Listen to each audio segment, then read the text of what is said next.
नमस्कार बच्चों।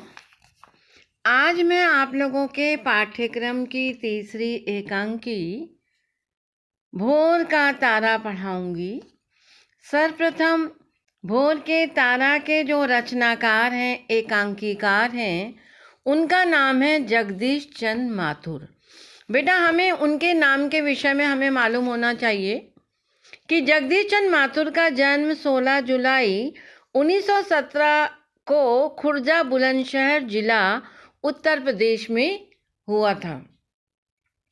प्रारंभिक शिक्षा खुर्जा में हुई।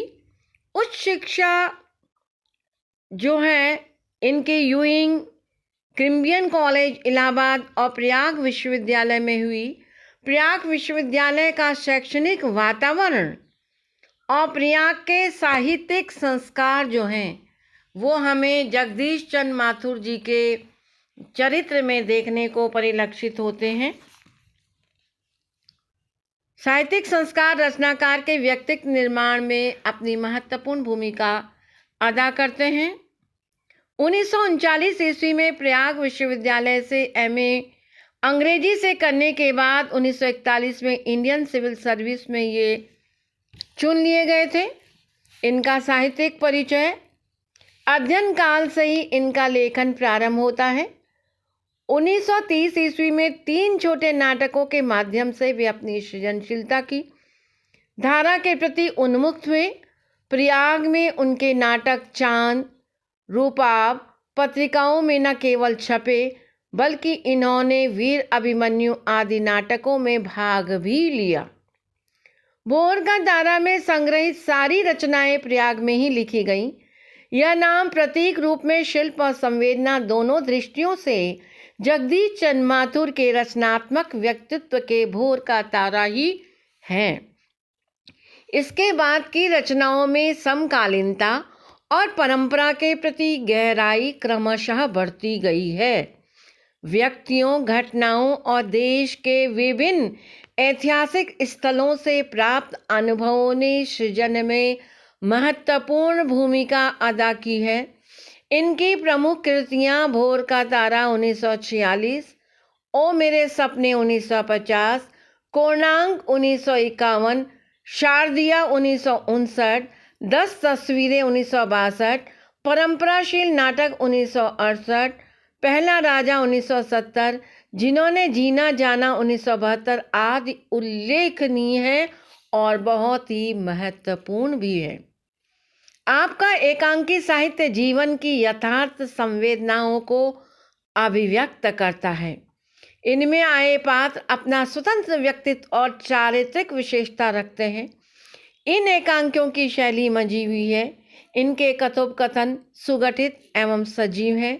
कथोपकथन पात्रों की मानसिकता को व्यक्त करते हैं।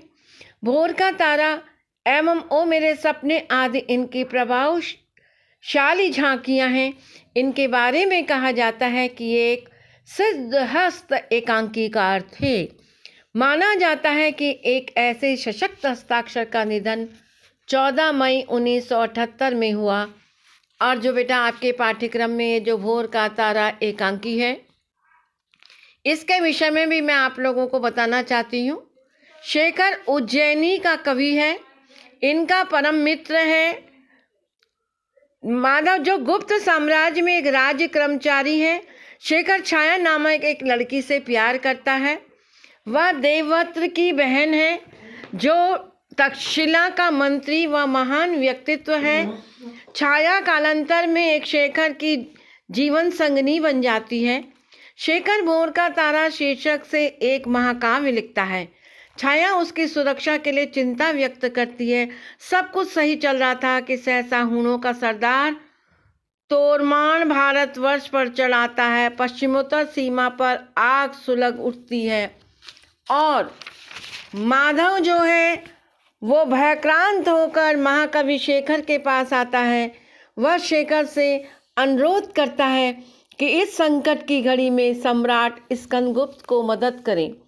शेखर सुकोमल काव्य के स्थान पर ओज एवं वीरता का काव्य लिखे तथा गांव-गांव जाकर जोश पैदा करे, जिससे लाखों भुजाएं देश की रक्षा के लिए तत्पर हो जाएं और सम्राट की मदद करें।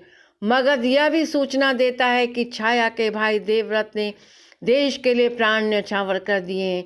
महाकवि शेखर भोर का तारा जनसमूह के सामने रसपूर्ण ओजस्वी वाणी में गीत गाता है, अभय जाग जनता जनार्दन। अंत में माधव छाया को तसल्ली देता है कि अब उसका पति प्रभात का सूर्य होकर चमकेगा।